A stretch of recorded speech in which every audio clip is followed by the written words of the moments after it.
히브리서 강의 그 5번째 시간입니다. 천사의 실제와 현실이라는 제목으로 여러분의 말씀을 드리려 하는데요. 우리가 지난 시간에 함께 나누었던 말씀은 천사보다 월등히 뛰어나고 비교할 수 없는 능력의 소유자, 그분이 바로 우리가 믿는 예수님이다 라는 것을 전해 주었습니다. 그래서 1장과 2장이 천사와 예수님에 대한 이야기를 많이 나누고 있는데요. 왜 이 히브리서 기자는 이 천사에 대해 이렇게 많은 내용을 우리에게 전해주고 있는 것일까요? 이 유대인들에게 있어서만큼은 이 성도들의 삶을 유익하게 하고 윤택하게 하고 믿음으로 살아갈 수 있는 근거가 되는 그런 사역이 이 천사들의 사역이기였기 때문이었습니다. 오늘 사는 우리 성도들에게서는 그렇게 피부로 와닿지 않지만 이 히브리인들에게는 천사의 역할이 참 중요했습니다. 그래서 오늘 천사들이 오늘 성도들을 섬김에 있어서 실제적으로 우리의 삶에 어떻게 섬기게 하고 또 어떤 모습으로 우리의 삶에 나타나서 현실적으로 우리 신앙생활에 유익을 주고 있고 또 하나님이 기뻐하는 뜻을 따라 이 천사를 어떻게 대해야 되는지에 대해서 함께 말씀을 나누게 되겠는데요. 천사들의 사명은 뭐였느냐 하면 성도들을 섬기라고 보낸 그 역할을 감당했죠. 이 천사들이 성도들을 어떻게 섬기는지 아십니까? 때로는 불꽃으로도 바람으로도 자연의 현상 속에서 이 천사들이 그런 역할을 하게 되었고요. 여러분 오늘 읽으셨던 10절 말씀에도 땅의 기초를 누가 붙들고 있느냐? 하나님이요. 천사를 통해서 이 세상이 끝나는 그날까지 천사들이 이 세상의 모퉁이를 붙잡고 있기 때문에 이 세상이 멸망이 되지 않고 있다는 것을 성경을 통해 보았지 않습니까? 하나님이 이 자연을 다스리세요.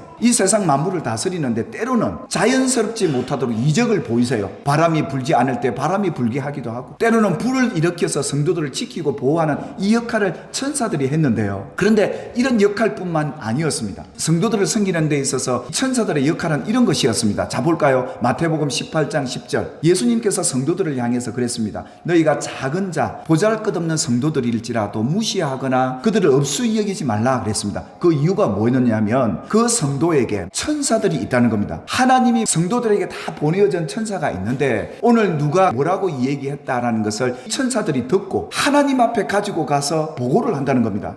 그것뿐이겠습니까? 하나님 이 일로 인해서 이 성도가 이런 상황입니다. 그래서 하나님이 우리를 어떻게 하실까? 천사를 통해서 하신다는 거예요. 그래서 뭡니까? 이 예수 믿는 사람들에게 함부로 누가 업신여긴다면 하나님이 아시는 거예요. 그러니까 하나님은 성도가 어떤 상황이며 지금 그가 어떤 기도를 하고 있으며 그 성도가 지금 어떻게 마음 아프고 힘들어하는 그 모든 실제적인 상황을 하나님이 이 천사를 통해 보고받음으로 인해서 알고 계신다. 이 역할을 천사들이 한다는 거예요. 여러분에게 보내어진 그 하나님이 부리는 천사가 여러분의 기도를 하나님 앞에 가지고 가고 있음을 믿으시기를 바라고 그래서 하나님은 아신다는 거예요. 이 믿음을 이 유대인들 히브리인들은 갖고 신앙생활을 했던 겁니다. 이 천사의 역할과 사명을 알고 있기 때문이죠. 믿음의 사람 가운데 아브라함 그가 이 천사에 대한 존재를 너무도 잘 알았잖아요. 그가 하나님을 예배합니다. 제사를 드리는데요. 짐승을 다 쪼개놓고 벌려놓으니까 그 가운데로 뭐가 지납니까? 횃불이 지납니다. 어떤 존재입니까? 천사요. 하나님이 보낸 천사. 그 천사가 아브라함이 하나님 앞에 드리는 제물에다가 횃불이 지나가게 함으로 이걸 태웁니다. 그래서 하나님은 이 태워진 향기를 받으시죠.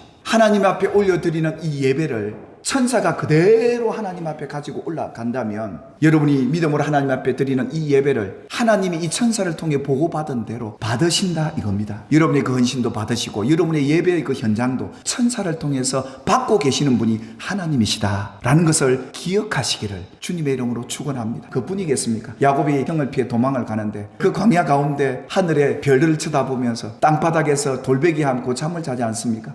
내일은 어떤 일이 벌어질까? 얼마나 두렵겠습니까? 막막하지 않겠습니까? 그런데요, 그런 상황에서도 하나님과 소통이 일어납니다. 하나님과 교제가 일어나요. 이거 누가 하는 걸까요? 그 사다리로 오르락내리락하는 천사들요. 야곱이 뭐라고 기도했을까요? 하나님, 내 미래가 안 보여요. 하나님, 내가 이제 어디로 가야 될지 길도 잃어버렸어요. 누가 나를 지켜주죠? 아마 그런 심령 아니었겠습니까? 근데 이 천사들이 하나님 앞에 말씀을 받아가지고 내려옵니다. 야곱에게 전해주죠. 야곱아, 두려워하지 말아라. 내가 너에게 약속한 것을 이루기까지 내가 너를 떠나지도 않고 버리지도 않으리라. 내가 너와 함께 하겠다. 그 말씀을 야곱이 천사를 통해 전해 듣게 되지요. 그래서 눈을 떠서 이 야곱이 믿음으로 삼촌 집을 향해서 달려가지 않습니까? 사는 여러분, 오늘도 이 천사들이 여러분에게 그렇게 역사하고 있음을 믿으시기를 주님의 이름으로 축복합니다. 그뿐이겠습니까? 하나님 말씀에 불순종해 도망가다가 바다에 빠져서 물고기 뱃속에 들어앉은 요나, 그 깜깜한 물고기 뱃속에서 하나님 앞에 기도를 하죠. 하나님이 이 요나의 기도를 들으시고 어떻게 응답합니까? 물고기를 뭇 가까이에 데리고 갑니다. 천사들 통해서 뭇 가까이 가서 이 요나를 뱉어냅니다. 하나님이 천사를 통해서 했던 이 역사들 아니겠습니까? 어떻겠습니까? 사도 베드로가 복음 전하다가 감옥에 들어갑니다. 갇혀 들어가서 죽을지도 모르는데 드렁드렁 코를 골고 잠을 잡니다. 그런데 천사가 와서 깨웁니다. 그 정신을 벌떡 들어보니까 천사가 옆에 와가지고 옥문을 쫙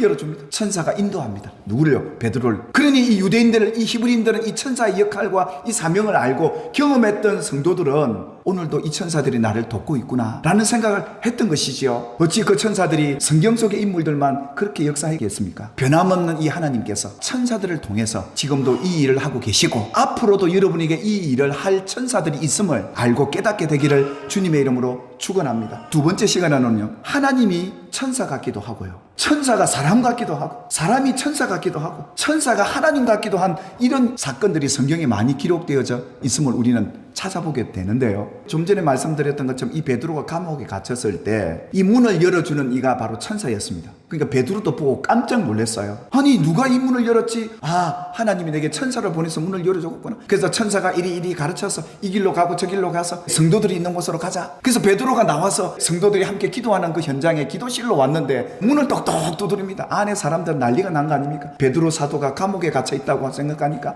누가 올까봐, 자기들도 잡힐까봐 두려워서 하나님 앞에 기도를 하고 있는데 그 여종 하나가 베드로 소리가 나니까 베드로 사도다 해서 쫓아가서 문 앞에 딱 들어보니 놀란 거예요. 문도 열어주지 않고 쫓아와서 기도하는 성도들이 이럽니다. 베드로 사도님 오셨습니다. 그 기도하는 분들이 베드로가 온 게 아니고 베드로 섬기는 천사가 왔다 이랬던 겁니다. 그러니까 이 유대인들도 이 천사가 영적인 존재를 우리 눈에 보이지 않고 들려지지 않는 존재가 아니라 때로는 이렇게 자기들에게 들려지고 보여지는 존재로 알았다 이겁니다. 그래서 그 천사를 이렇게 표현했던 것이죠. 여러분 잘 아는 이 아브라함도 마찬가지였습니다. 아브라함이 정오에 가만히 이렇게 앉아서 그늘나무에 쉬고 있는데 하나님이 나타나셨어요. 어떻게 해요? 천사의 모습으로 사람 모양같이 서 있는 것을 이 아브라함이 목격을 합니다. 누구였습니까? 하나님이셨어요. 그런데 그들은 천사들이었고 그들은 사람의 모습으로 아브라함에게 비춰졌습니다. 이런 천사의 존재를 아는 유대인들은요, 나그네들을 함부로 대하지 않고 그 나그네를 대접하고 사랑하고 섬기는 습관이 왜 있는 줄 아십니까? 그들 중에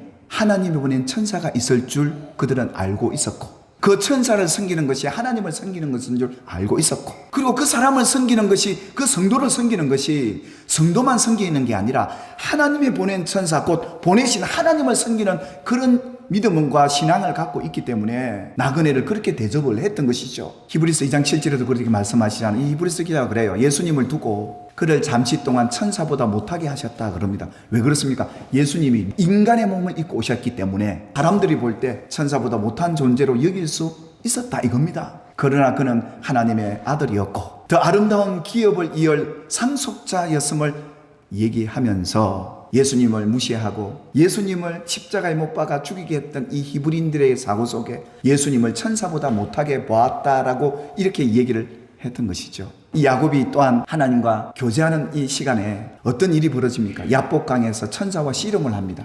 밤새 씨름을 했어요. 천사가 안 되는 거예요. 그런데 나중에 이 천사가 야곱의 환도뼈를 딱 치고 나니까 뭐라고 얘기하죠? 당신이 나를 축복하지 않으면 내 당신 안 보내줍니다. 그때서야 이 야곱이 깨달은 것은 당신이 하나님이 보낸 천사였구나, 이걸 알았던 거예요. 그래서 축복해달라고 해요. 히브리서 13장에 뭐라고 얘기하냐면 형제 사랑하기를 계속하고 손님 대접하기를 잊지 말라. 이로써 부지 중에 천사를 대접한 이들이 있었느니라. 혹시 너희 집 앞을 지나가는 나그네일지라도 그가 하나님 같기도 할 것이고 천사 같기도 할 사람이라면 천사를 한번 섬겨보자. 그래서 부지 중에 섬겨봤는데 이분이 하나님이셨구나. 그걸 어떻게 알아요? 예수님이 양과 염소를 나누었고 심판하실 때요, 내가 줄일 때에 너희가 먹을 것을 주었고 목마를 때 마시게 하였고 나그네 되었을 때 영접도 했고 헐벗었을 때 옷도 입혀주었고 병들었을 때 돌아와 봐줬고 옥에 갇혔을 때 그때에 네가 와서 보아주었구나. 예수님 뭐라고 대답하죠? 내 형제 중에 지극히 작은 자 너희가 행한 그 섬긴 그 일이 곧 예수님에게, 주님에게, 하나님에게 한 것이라. 그렇지 못한 이들도 있었습니다. 내가 줄일 때 너희가 먹을 것도 주지 않았고 목마를 때 마시게 하지 아니했고 나그네 되었을 때 영접은커녕 헐벗었을 때 옷 입혀주지도 않고 병들었을 때나 옥에 갇혔을 때